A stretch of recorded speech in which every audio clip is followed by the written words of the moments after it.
Hello everyone and welcome to my channel. This is the 9th part of What If Deku Had a Robot Wolf. I hope you enjoy. Link to the original story and author in the description. Chapter 9, UA. Once again Izumi found herself standing before the gates of UA. This time not as an examine but as a student. With her was Durandal and her mother, as well as several boxes. Whilst school started tomorrow, today was the day they would move into the dorms. She wasn't wearing her school uniform yet, as officially school started tomorrow, so she was wearing a white shirt with the word school uniform written on it, and a black skirt. UA, like most hero schools, implemented dorms not long after Paxton's war on the grounds of student safety.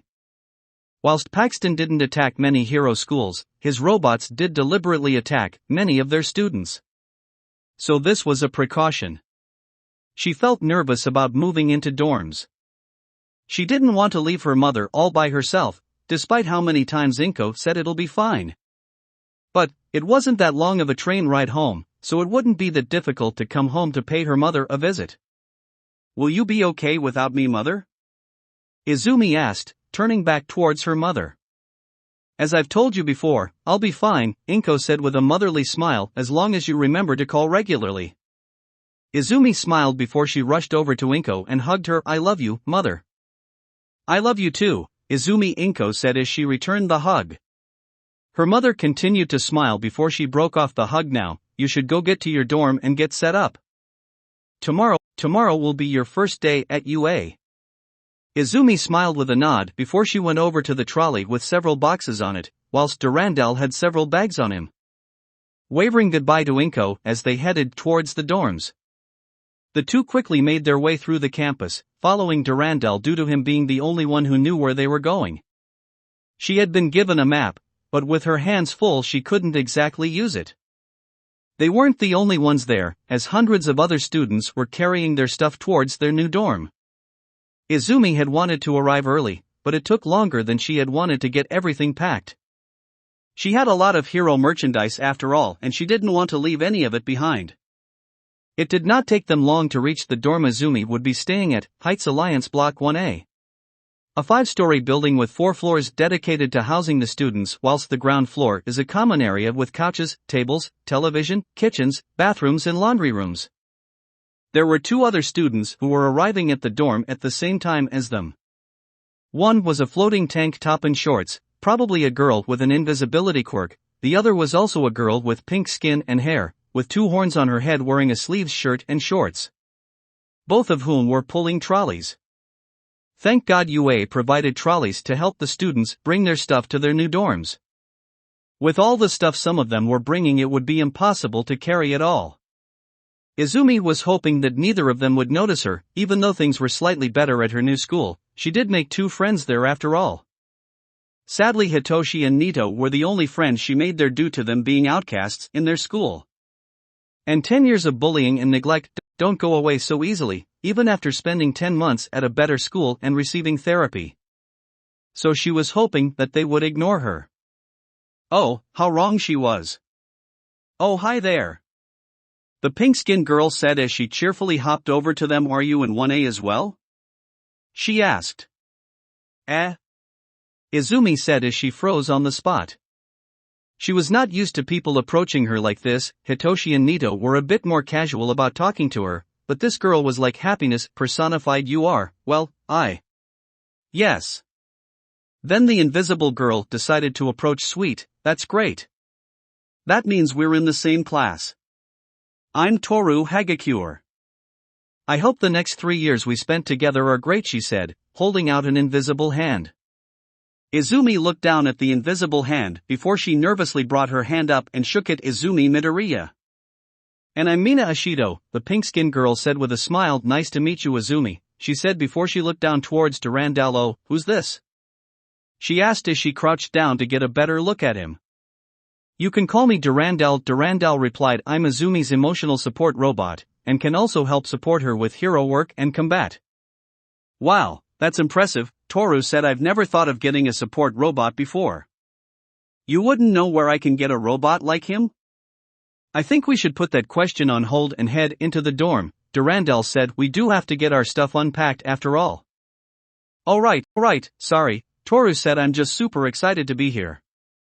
Plus we'll be here for the next 3 years, so that's plenty of time to get to know one another, she said before the two walked towards the dorm. Izumi followed on behind them, already knowing that her fellow classmates will be interested in Durandal. However, the moment they entered the dorm. Greetings fellow classmates of 1A. A very tall and well-built young man with buzzed, dark brown hair and black eyes and wearing a blue shirt and black trousers, said very loudly with a large smile before he bowed with such force that, if it wasn't for the large pillow laying on the floor before him, would have cracked the floor in his head, probably did at some point due to the bandages on his head. I am Anase Yarashi, and I am grateful for this opportunity to train alongside you to become the best heroes we can be. The 3 girls and 1 robot wolf could only watch in bewilderment at the loud and energetic greetings from the boy in front of them. And I thought I was excited about being here, Mina remarked with a surprised look on her face. A loud sigh came from deeper within the common area before a tall girl with long black hair tied into a spiky ponytail and wearing a red shirt and skirt walked up behind Anesa. I apologize about him. He's rather enthusiastic about being here, she said with a polite voice. I've always loved UA. Anesa added as he zipped back up. I am so thrilled to be attending this school as one of its students. I see, Toru said with a sweat drop. I'm surprised there was anyone here to meet us. Would have thought everyone would be busy getting their rooms set up. Oh, we're recommended students. We arrived here yesterday, so our rooms are already set up, the tall girl explained. We're just here to welcome our fellow classmates and help if needed. I'm Momo Yayorozu, it's a pleasure to meet you. Toru and Mina introduced themselves before Izumi. And I'm Izumi Midoriya. If I may ask, Momo, are you related to Kazuma Yayorozu, current CEO of Yayorozu Incorporated? Momo seemed to smile at Izumi's observation. You seem well informed, Izumi. Kazuma is indeed my father. I'm his oldest daughter and heiress to the Yayorozu family. I'm surprised you were able to make that deduction. Well, that just made her 10 times more terrifying. Well, my father is currently working on board one of Yayorozu Incorporated Luna harvesters, Izumi said nervously, trying her best to ignore the fact she was talking to the dragon's eldest daughter. And when I was younger I did a bit of research into Yayorozu Incorporated so I could get a better idea of what he was doing. Your dad works on the moon. Mina and Toru said in unison, getting a nod from Izumi. That's fantastic. My older brother is also working on the moon. Inesa added loudly. He's a member of the Project Asgard development team. Project Asgard? That's the Mars colony project. They are still a good 78 years away from even thinking of putting people on Mars, but still, it was amazing to see how quickly mankind was reaching out towards the stars. Still, she wasn't expecting to meet someone else who had a family member working on the moon, or a member of the Yayorozu family. Momo shook her head. We should leave you 3B so you can unpack your stuff. We can talk more later, she said. There's a notice board over there that has a list that will tell you which room you've been assigned. And before you ask about there being 21 names on it instead of 20, for some reason we also have one of the students from the support course staying here. A girl named Mei Hatsum from 1H. Apparently, Powerloader didn't want her in the 1H dorm, so she's staying here, with us. No idea why. She moved in with us yesterday but hasn't left her room since. Okay, Mina said. I'll talk with you later then, she said before she and Toru walked over to the notice board. Izumi moved to follow them before Momo asked, what's with the robot wolf? Oh, he's Durandal, Izumi replied. He's my emotional support robot and he's registered as hero support equipment, she said, with Durandal adding a yo. Durandal? Momo said, sounding curious. So you named him after the legendary indestructible sword of Roland, the leader of Charlemagne's paladins. That's an interesting name for a robot. Ah yes, Charlemagne Durandal said he always used to call me Durandana, the fruitcake. All the many implements of war to him were in some way feminine. Guessing you know the story, especially the part about Roland breaking me. He couldn't, no one can. Momo looked at Durandal with a rather surprised look on her face. Okay, was not expecting that response. What's Durandal's AI level, by the way? Alpha. Durandal replied smugly. You what? Momo exclaimed with a shocked look on her face. He has a positronic brain. How did you get your hands on a robot with one of those? I've been trying to get a robot with an alpha level AI for years with no success. Best I've ever got was a beta. That's kind of a long story, Izumi replied. It's not something I like to talk about, especially to someone I just met. Oh, I see, Momo said with a frown. My apologies, I didn't mean to make you uncomfortable. I'll leave you to get settled in. Izumi nodded before she walked over to the notice board, Mina and Toru having already found where their rooms were and had left to deposit their stuff in them. All the while Momo watched her, an emotional support robot with an alpha level AI. Just what happened to her to get a robot like that? Momo said before she had a sudden flash of knowledge. Wait, Eris Enterprises had a program to give people who tried to commit suicide robots with alpha level AIs to aid in their recovery and to keep an eye on them. It was canned after only a few months, but there was one registered patient on the program, she thought, doing her best to hide the shocked look on her face. Izumi. Just what happened to you? Izumi quickly found her name on the list as well as where she was staying. She then checked the rest of the list to see if there was anyone she knew who was part of 1A as well. She smiled when she saw Hitoshi and Nito's names on the list, as well as Achiko and that Himiko girl Hitoshi was living with, noting that only her first name was on the list. And, for the second time in her life, she wasn't in the same class as Katsuki. Once that was done, she pulled the trolley over to the lift for the girls' side of the dorm and called it. Once it arrived, they walked inside just as Anesa welcomed another student to the dorm. They went to the third floor, which was the same floor Achiko would be staying on. She blushed at the thought and blushed even more when she realized that their rooms were right next to each other. I promise, if you fall again, I will be there to catch you. Achiko's words once again echoed within her mind, remembering the promise the girl had made to her. Calming down, she made her way to her dorm, opened the door and quickly got to work unpacking. It took her about 2 hours to get everything unpacked and set up. Setting up her hero merchandise took most of the time. She was basically moving her entire room after all. There, done, Izumi said with a smile as she finished setting everything up. All her clothes were in the wardrobe, her computer was set up, and the shelves and desk were full of statues of heroes, mainly of All Might.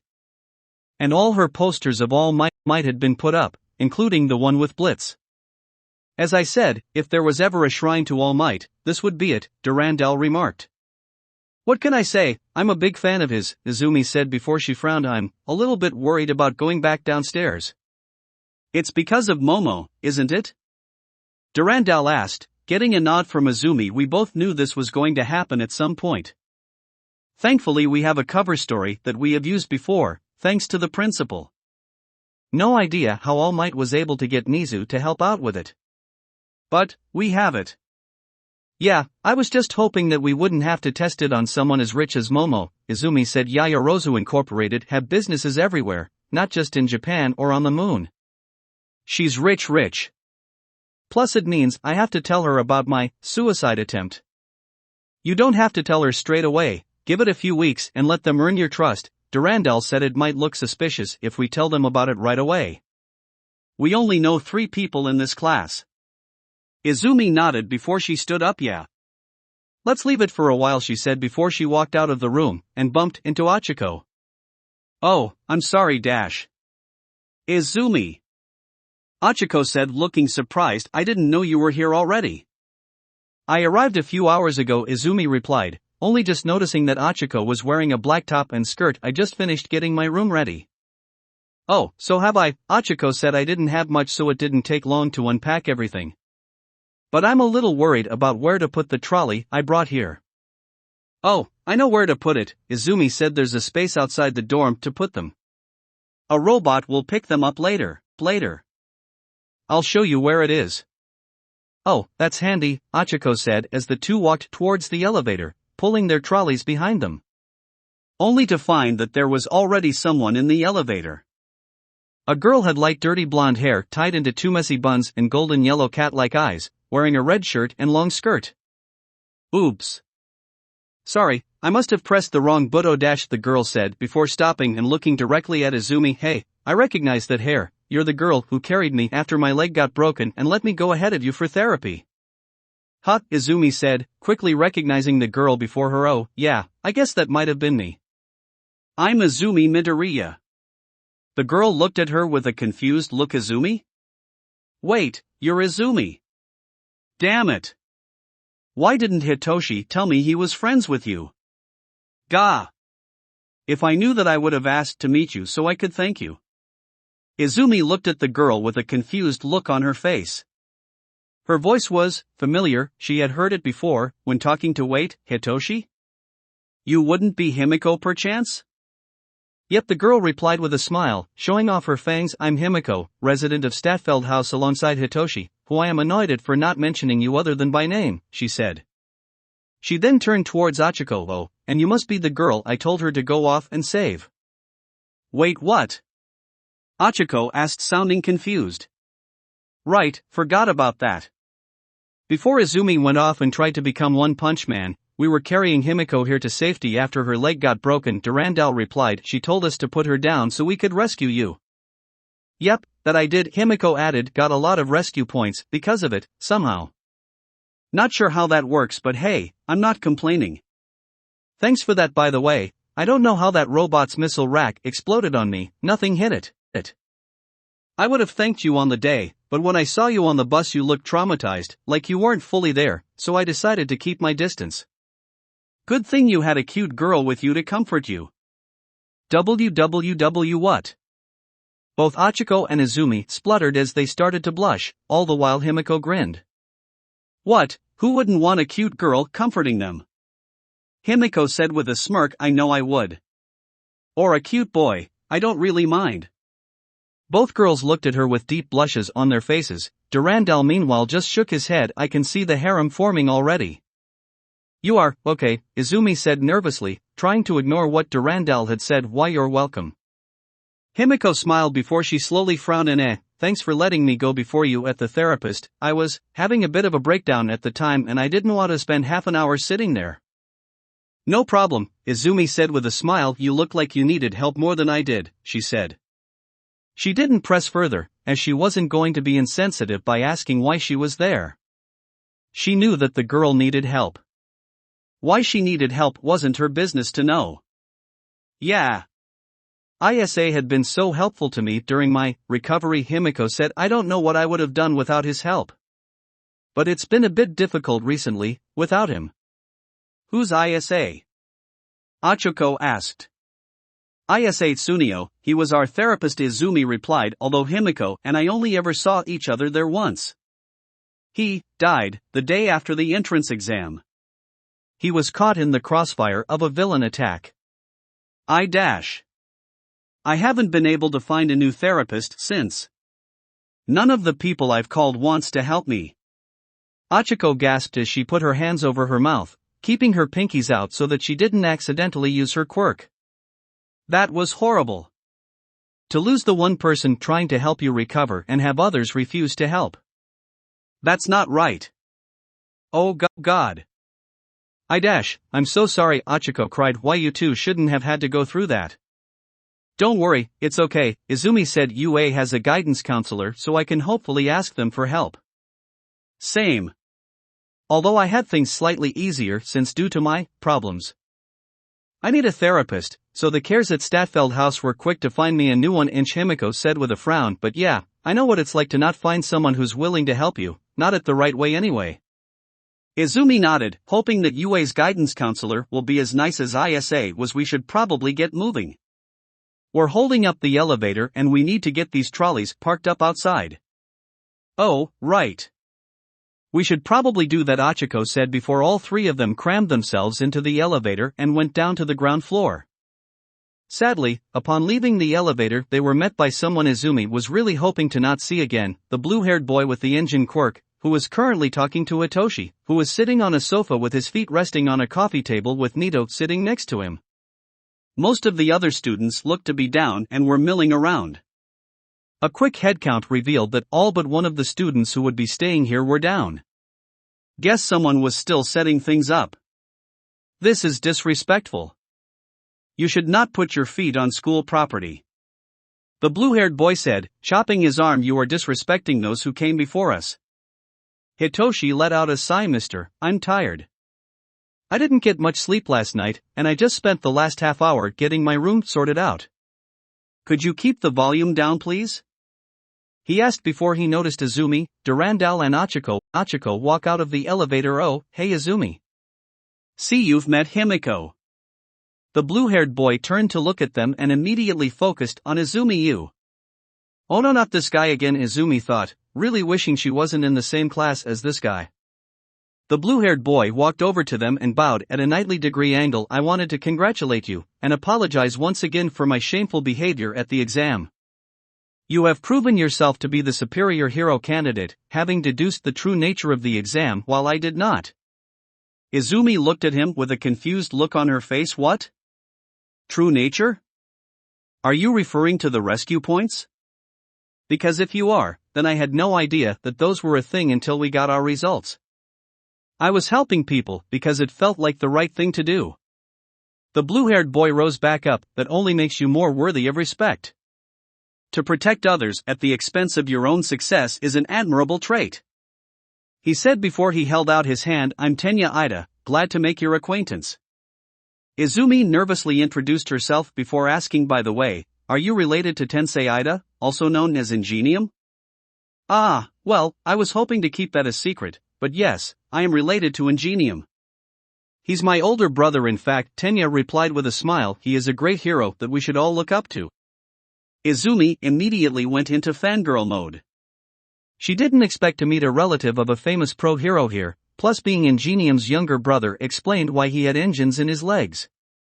Sadly, before she could say anything, Himiko interrupted her. Okay, good for you, she said before she walked past them and over to Hitoshi. Hitoshi, why didn't you tell me you were friends with the girl with fluffy green hair, emerald eyes, and had a robot wolf following them around? Hitoshi looked at her with a tired and confused look. You mean Izumi? He said before Himiko grabbed him and started shaking him. Yes, I mean Izumi. Himiko shouted, who else has fluffy green hair, emerald eyes, and a robot wolf following them around? She does have a point, you know, Nito said. That does accurately describe Izumi.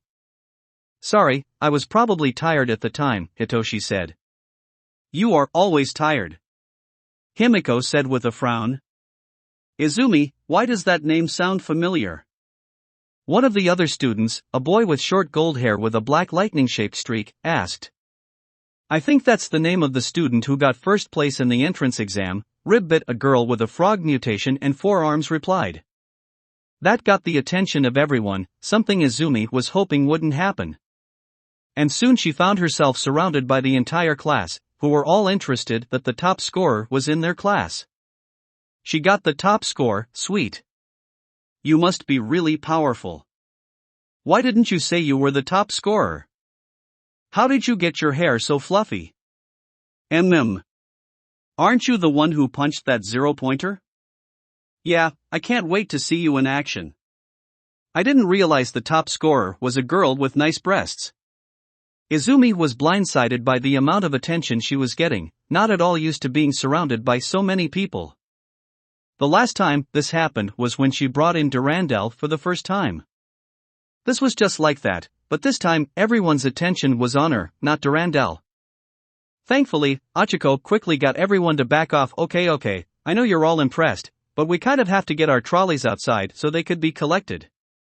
With that, the other students gave them space so they could pull their trolleys outside. Wow, not even our first day and you're already popular, Himiko remarked as they walked outside, pulling their trolleys over to where all the other trolleys were. Why, yeah, Izumi said nervously, although I kind of wish that I wasn't. Izumi, you're going to have to get used to this kind of thing when you become a pro, Durandal said. Pros have to deal with this kind of thing all the time, especially heroes like All Might. Still, I will have the head of the grape-headed boy who made that comment about your breasts. Hey, it's not my fault they're big, Izumi said with a slight blush. They just didn't stop growing, which was true. Before she started her training with All Might, her chest was almost as flat as a chopping board, but 10 months later, they had grown a lot. More than she would have liked. I can relate to that, Achiko remarked. One day mine were unimpressive, then, boom. They grew.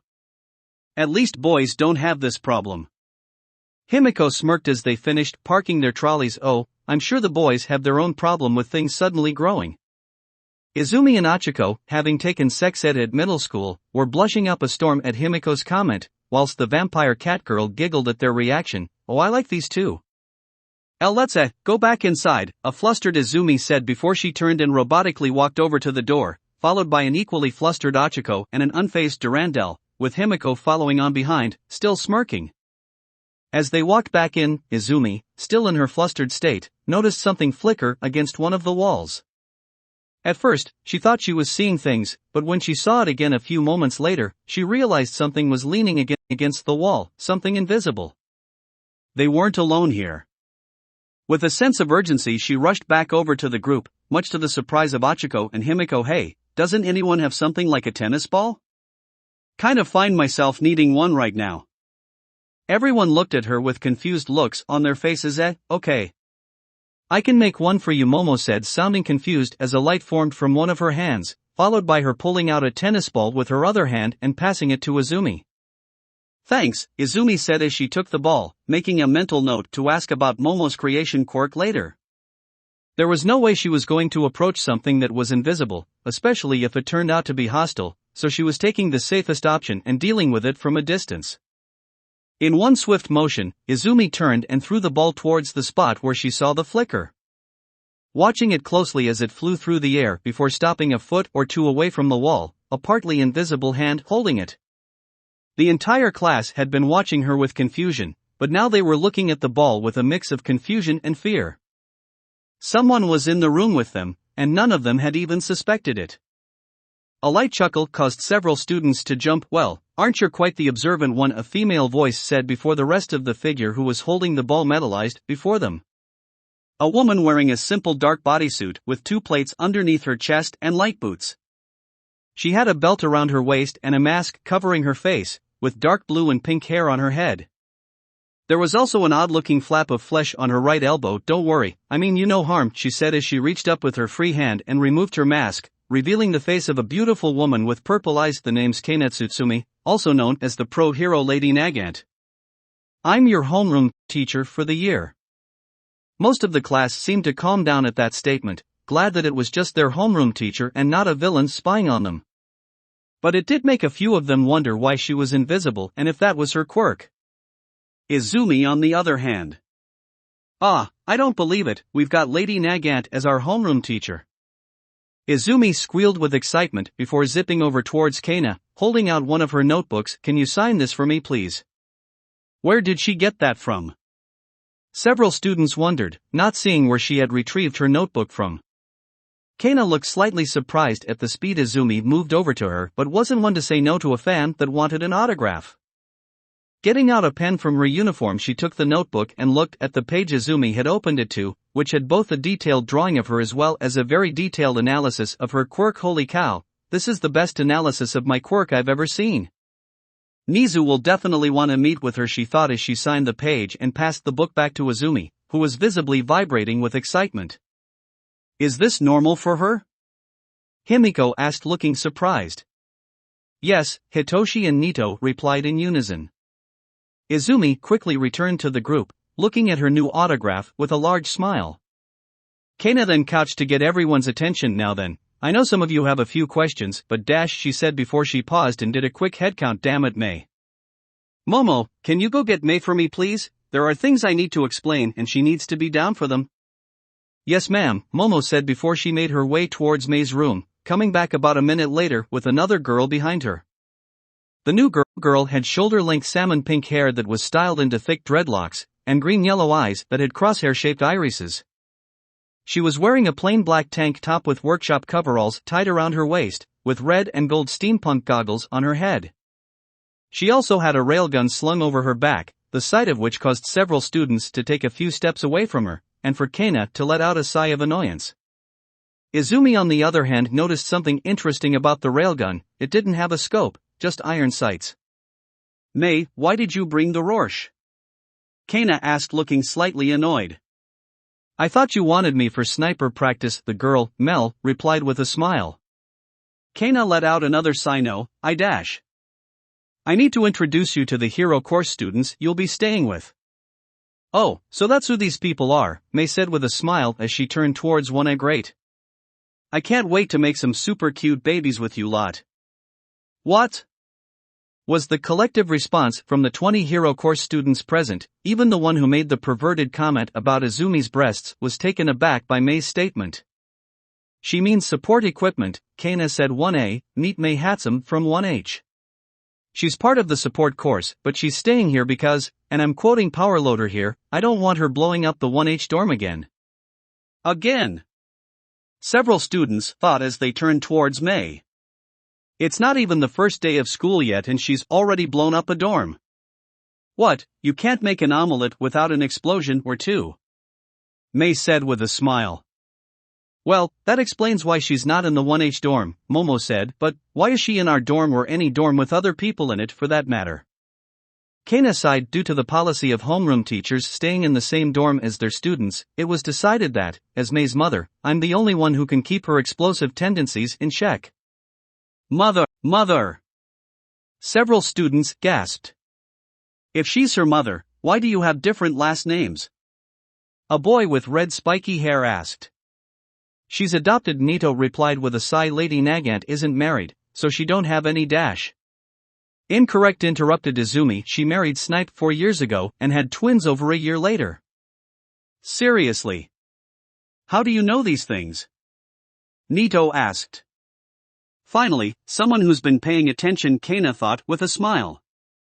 It's been 4 years since she married Snipe, and most people outside of UA still don't know about her marriage. How the hell do people not know about her marital status? Note to everyone present, do not challenge Izumi to a quiz about heroes, she will always win, Hitoshi remarked. Learned that the hard way. Yep, I'm adopted.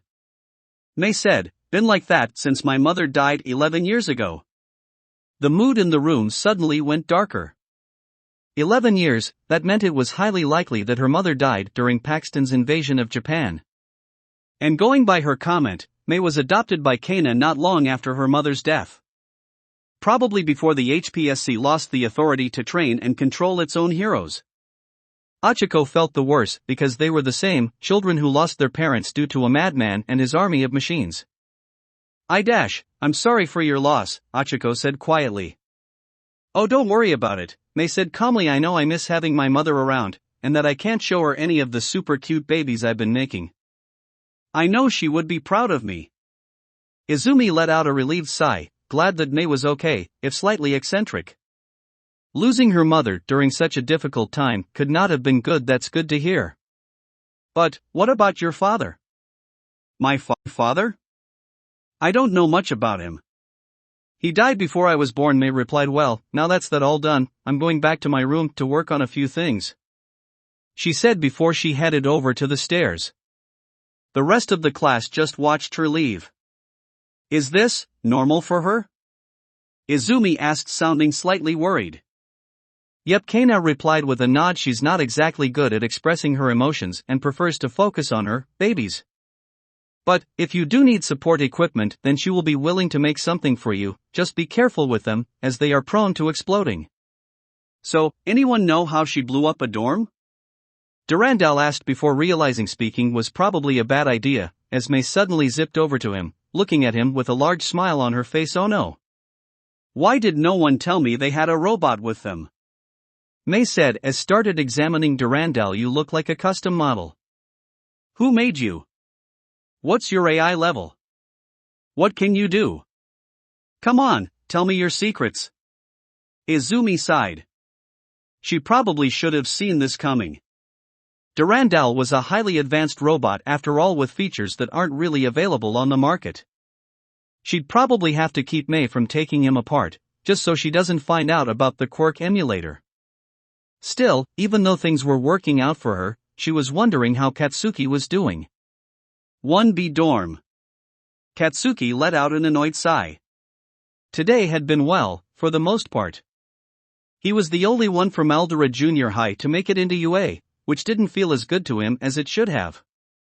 Maybe because Izumi wasn't there with him. The principal, who hadn't been replaced, was overjoyed with the news, but he just had to sour the event by adding that he did well due to not having that quirkless girl around. He held back from saying she has a name which wasn't Deku.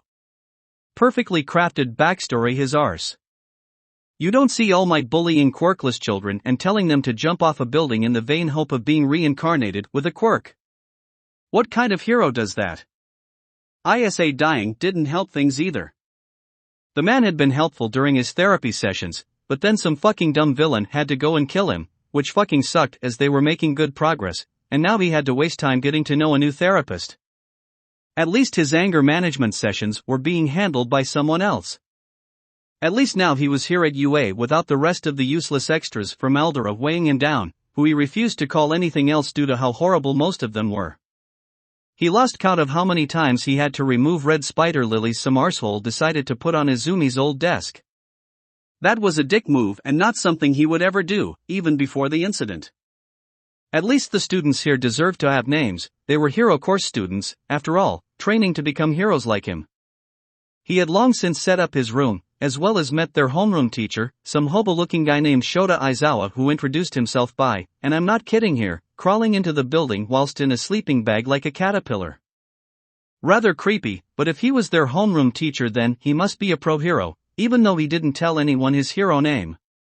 Izumi probably would have been able to tell who he was the moment he walked into the building. But, she wasn't here, she wasn't a part of 1B. That didn't mean she wasn't here. He saw the results from the exam and her name was right above his, with far more rescue points than he had, so she was probably in class 1A. The old him would probably have been really pissed off by rescue points, thinking they were irrelevant or something like that. But, they weren't here to just learn how to beat up shitey villains, they were here to learn how to save people as well.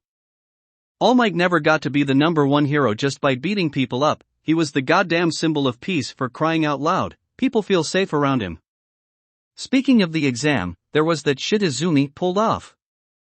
He had no idea where the hell she had gotten that suit of armor from, but whatever it was, bloody hell was it effective. She was running around like mad smashing up robots left and right and helped a lot of people out when they needed it. But there was one thing that stuck out the most, her taking on that zero-pointer and winning. A lot of the other competitors were talking about how strong that suit was, but, when she one-shot that massive robot, that wasn't the suit doing. No doubt about it, that was a quirk, a very powerful one as well. How she got her hands on a quirk he didn't know, she was diagnosed as quirkless after all. To be fair, Dr. Tsubasa did lose his medical license due to misdiagnosing some rich girl as quirkless, so it was possible that other people he treated got misdiagnosed as quirkless as well. Was Izumi one of them? It was possible. If that was the case, then why did it take so long for her quirk to emerge? At first, he thought she was lying about not having a quirk, but he quickly discarded that idea. It was unlike her to hide something like this, impossible even. She always wanted to have a quirk, so she'd be over the fucking moon if she got one and would let everyone know about it. So that was out. So then, how did she get a quirk? He had heard of late bloomers, people whose quirks came in late. But, he never heard of one coming out this late.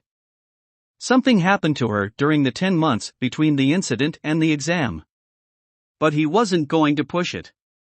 How she got her quirk was not his business, not anymore. He gave up that right when he was 4 when this shit started. But, he was slightly annoyed that she scored higher than him, all thanks to rescue points. But only slightly. Speaking of rescue points, there was the small problem that he had them and had gotten them completely by accident. So, back in the exam you were, like, totes awesome fam blowing up robots like they were, like, paper. Katsuki sighed. Sitting beside him on one of the sofas and talking to him was a girl with brown hair and eyes, named Kami Utsushimi. The girl he saved. He didn't mean to, he didn't even see that she was about to be stepped on by a 3-pointer. The robot was in his way, and he destroyed it. There and simple. Yet, somehow, even without meaning to save anyone, he got points for it, 10 of them. Not that he was pissed off about them.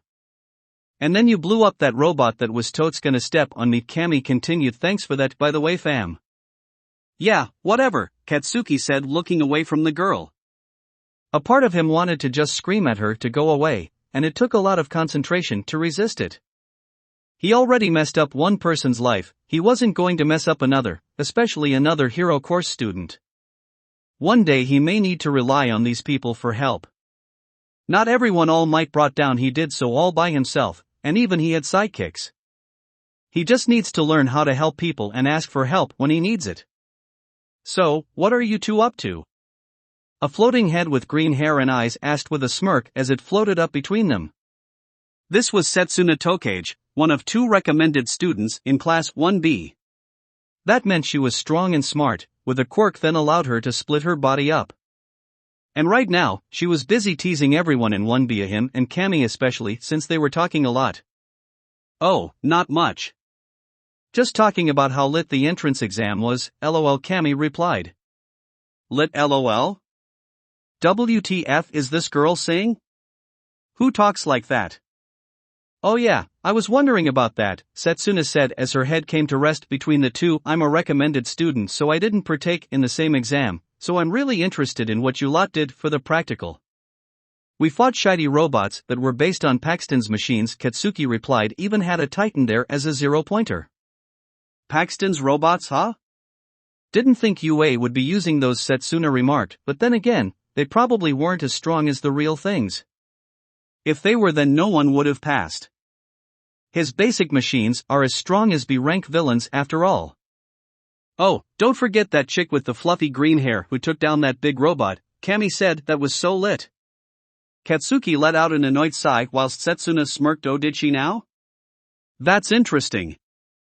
Would have expected something like that from one of us recommended students. Who is she? Izumi Midoriya, Katsuki replied. She got first place in the practical exam.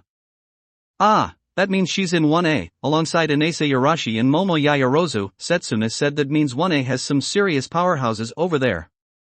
Both first-place students for the entrance and recommendation exams, plus the Yayarozu Dragon's eldest daughter. Yep, I am not looking forwards to join training with them, not one bit. I'm sorry, but who's the Yayarozu Dragon? Cammy asked, looking confused. Katsuki sighed as he rolled his eyes whilst Setsuna proceeded to explain who Momo's dad was. This was not how he expected his first day at UA to go, but it could have been a whole lot worse. At least he can't ruin Izumi's life anymore. That will be it for this part. I hope everyone enjoyed. If you did, please leave a like and comment if you want part 10. If you want to hear more from me, subscribe. I hope to see you all in the next one.